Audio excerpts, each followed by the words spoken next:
ये कहानी जेमी और डैलन की है। इस कहानी की शुरुआत में दिखाते हैं इन दोनों का अपने पार्टनर के साथ ब्रेकअप हो जाता है। ये दोनों अलग अलग सिटीज में रहते हैं, पर अब इन दोनों को भी प्यार से नफरत है, किसी भी नए रिलेशन में नहीं जाना चाहते।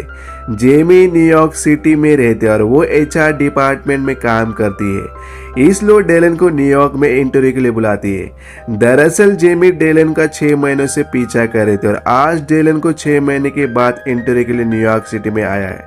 उसका इंटरव्यू जीकी मैगजीन में होता है। हालांकि डेलन को अपने आप पर भरोसा नहीं होता, लेकिन जेमी चाहती कि डेलन को जॉब मिल जाए, क्योंकि अगर उसे वो जॉब मिल गया तो उसे उसका कमीशन मिल जाएगा।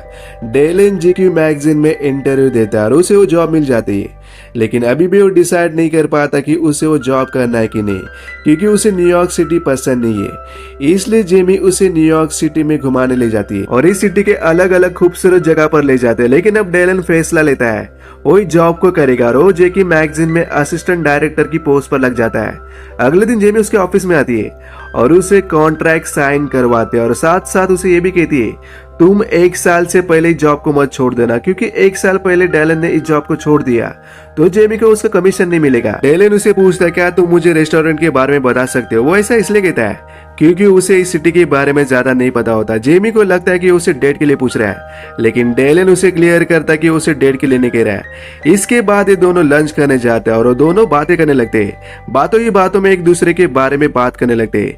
इन दोनों का ब्रेकअप हुआ है और इन दोनों को भी प्यार से नफरत है, किसी भी रिलेशन में नहीं जाना चाहते। जेमी डेलन को बता दे कि कल रात को मेरे घर पर छोटी सी पार्टी, तुम भी जरूर आना। अब अगले दिन रात को डेलन जेमी के घर पर चला आता है। धीरे धीरे इनकी दोस्ती अच्छी हो जाती है। ये दोनों बाहर घूमने जाते, गेम्स खेलते, मूवी देखते। डेलन को पता चल जाता है कि जेमी को मूवीज देखना बहुत पसंद है। जेमी उसे कहती है काश मेरी जिंदगी भी फिल्मी लड़कियों की तरह होती, मैं भी हमेशा फ्रेश और खूबसूरत दिखती। कोई लड़का मुझे प्यार करता, जब मैं रुक जाऊं तो मेरे पीछे मनाने आता, मुझे किस करता, मुझे राजकुमारी जैसा रखता और हम हमेशा ऐसे ही रहते। लेकिन डेलन उसे कहते कि ये सब बकवास बातें, ये बस फिल्मों में ही होता है, असल जिंदगी में ऐसा कुछ भी नहीं होता। अब इसके बाद ये दोनों एडल्ट बातें करना शुरू कर देते। डेलन लड़कियों को जज करने लगता है और जेमी लड़कों को। जेमी कहती कि रिलेशन में फिजिकल होना हमारी जिंदगी का अहम हिस्सा है, जिसे हम नजरअंदाज नहीं कर सकते, लेकिन हमेशा कोई ना कोई प्रॉब्लम आती रहती है। डेलन भी उसकी बात पे सहमत होता है, यानी कि ये दोनों इंटीमेट तो होना चाहते हैं, लेकिन किसी भी तरह के इमोशनल कमिटमेंट में नहीं पड़ना चाहते। डेलन जेमी को कहता है ये टेनिस की तरह है, बस टेनिस खेलो और आगे बढ़ो। डेलन उसे कहता है कि आओ टेनिस खेलते। इसके बाद ये दोनों एक दूसरे के बारे में बात करने लगते। इन दोनों को एक दूसरे में क्या अट्रैक्टिव लगता है और टेनिस खेलने से पहले दोनों कसम खाते ये हमेशा दोस्त बने रहेंगे, इनके बीच कोई फीलिंग्स कमिटमेंट नहीं आएगा, ये बस एंजॉय करते रहेंगे। अब ये दोनों इंटीमेट होते और पूरी रात एक दूसरे से प्यार करते। इसके बाद ये दोनों कुछ दिनों तक नहीं मिलते और एक दिन जेमी डेलन से मिलने उसके ऑफिस चले जाते हैं। उसके बाद ये दोनों पार्क में वॉक करने चले जाते हैं। जेमी डेलन से कहते कि देखो हमारी दोस्ती में फर्क पड़ रहा है, हमें इसे यहीं पर खत्म कर देना चाहिए। डेलन कहते कि हाँ मैं भी तुम्हारी बातों से सहमत हूँ, और वो कहते कि वो सब कुछ दोबारा नहीं होगा। लेकिन ये दोनों बस ऊपर ऊपर से बातें करे होते, लेकिन अंदर से इन दोनों के बीच में कुछ और ही होता है। और उस रात को भी ये दोनों एक दूसरे के करीब आते हैं और पूरी रात भर प्यार करते हैं। वो प्यार जिसमें कोई प्यार कमिटमेंट नहीं, ये अपनी जिंदगी में जो चाहे कर सकते हैं, कोई रोक टोक नहीं, ये हमेशा अच्छे दोस्त बने रहेंगे। और इनके बीच ये सब कुछ कई दिनों से चलता रहता है। और एक दिन जेमी कहते कि मुझे लगता है कि मेरा कोई बॉयफ्रेंड होना चाहिए और हमें ये सब कुछ बंद करना होगा। डेलन भी कहते कि ठीक है।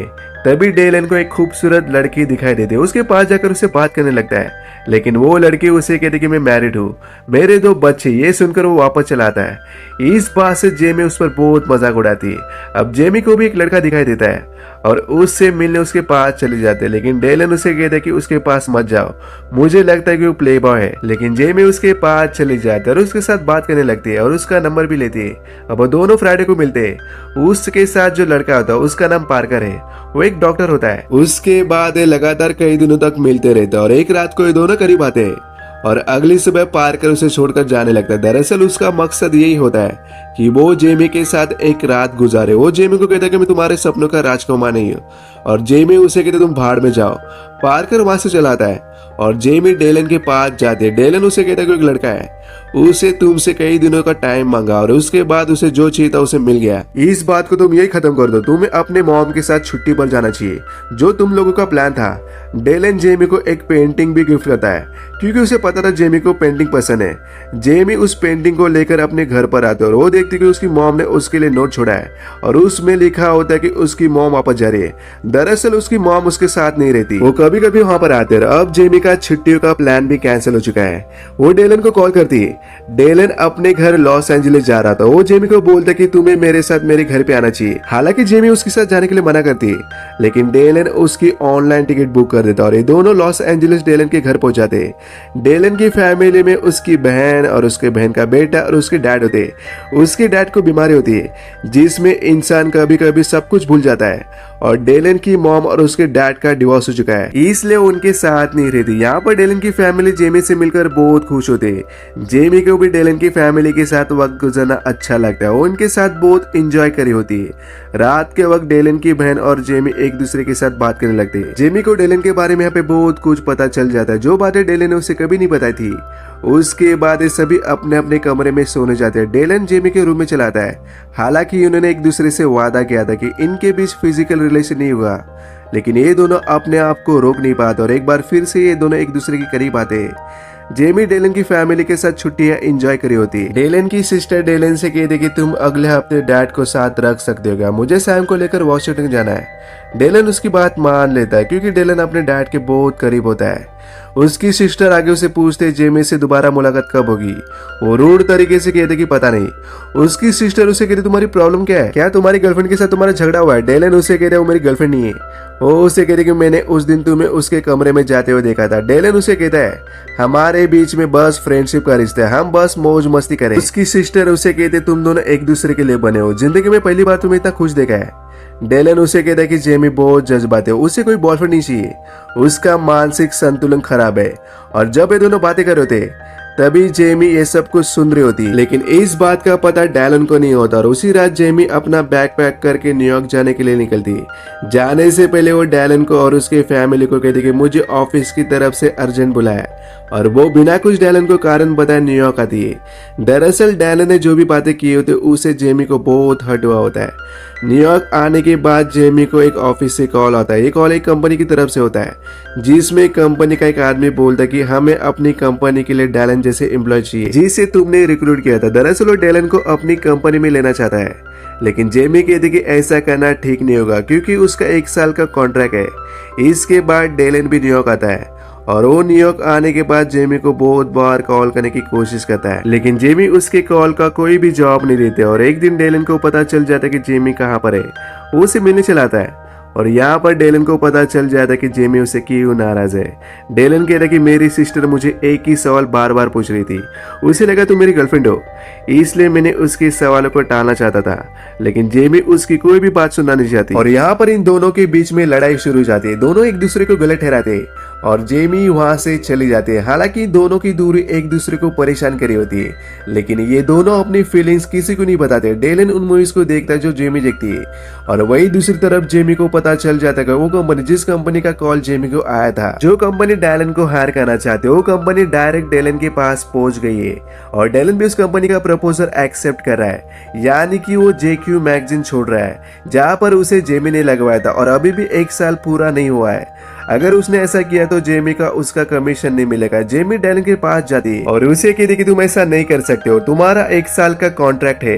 लेकिन डेलन कहता है कि मुझे अच्छा ऑफर मिल रहा है, मैं उस जॉब को एक्सेप्ट करूंगा। जेमी उसे कहती है तुम ऐसा इसलिए कर रहे हो क्योंकि तुम मुझसे बदला लेना चाहते हो, अगर तुमने ऐसा किया तो मुझे 1 साल का जो कमीशन है वो मुझे नहीं मिलेगा।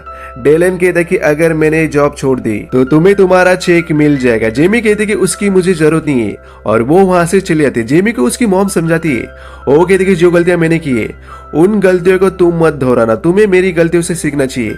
मेरी जिंदगी में कई लोग आए, लेकिन उसमें से सिर्फ एक ही इंसान परफेक्ट था, वो तुम्हारे पापा थे। दरअसल कहीं ना कहीं उसकी मॉम उसे समझाने की कोशिश कर रही होती कि डेलन एक अच्छा लड़का है, तुम दोनों एक दूसरे के लिए बने हो।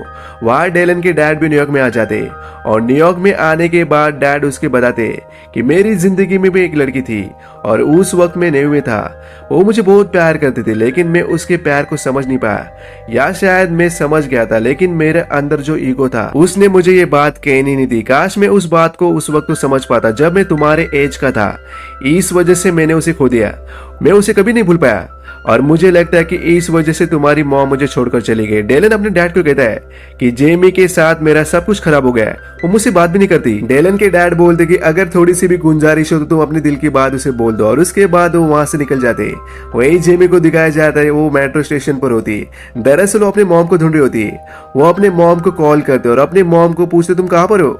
उसकी मॉम उसे कहती कि मैं टाई पहने हुए लड़की के पास हूँ, वहां पर बहुत भीड़ होती है। जेमी कहती कि वहां पर बहुत लोगों ने टाई पहनी है। जेमी की मॉम कहती कि सामने सीढ़ी पर देखो, मैं वहां पर खड़ी हूँ।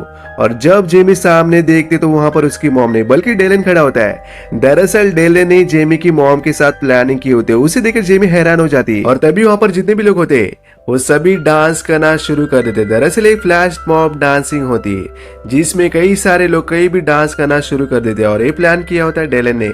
जेमी डेलन के पास आती है। डेलन जेमी को कहता है कि मैंने तुम्हें बहुत मिस किया। जेमी भी कहती कि मैंने तुम्हें बहुत मिस किया। इसके बाद डेलन घुटने पे बैठ जाता है और वो कहता है कि मुझे अपनी दोस्त वापस चाहिए क्योंकि मुझे उससे प्यार हो गया है। जेमी भी डेलन से प्यार करते हैं। जेमी डेलन को कहते कि मुझे किस करो, और दोनों एक दूसरे को किस करते। उसके बाद ये दिखाते अपनी फर्स्ट डेट पर चले जाते हैं, और इस तरह से ये दोनों जो बेस्ट फ्रेंड थे अब इन दोनों को एक दूसरे से प्यार हो जाता है। जिंदगी में ऐसा होता है जो इंसान हमारे सामने या आसपास होता है लेकिन हम उसे समझ नहीं पाते, या हम उसे बहुत देर के बाद समझ पाते हैं जब सब कुछ खत्म हो जाता है। या कभी कभी हमारे पास में कुछ ऐसे एक्सपीरियंस होते हैं जिससे हम प्रेजेंट टाइम में किसी भी रिश्ते में जाने से डरते हैं, लेकिन जिस तरह से हर दिन बीते हुए दिन की तरह नहीं होता, उसी तरह से हर इंसान हर रिश्ता एक जैसे नहीं होता। तो ये थी कहानी फ्रेंड्स विद बेनिफिट्स की। ये मूवी 2011 में रिलीज हुई थी। इसका बजट $35 मिलियन था और बॉक्स ऑफिस पर इसने $150 मिलियन की कमाई की थी। इसी के साथ आपसे विदा लेता हूँ, फिर लौटूंगा एक अच्छी कहानी के साथ। तब तक के लिए बाय बाय।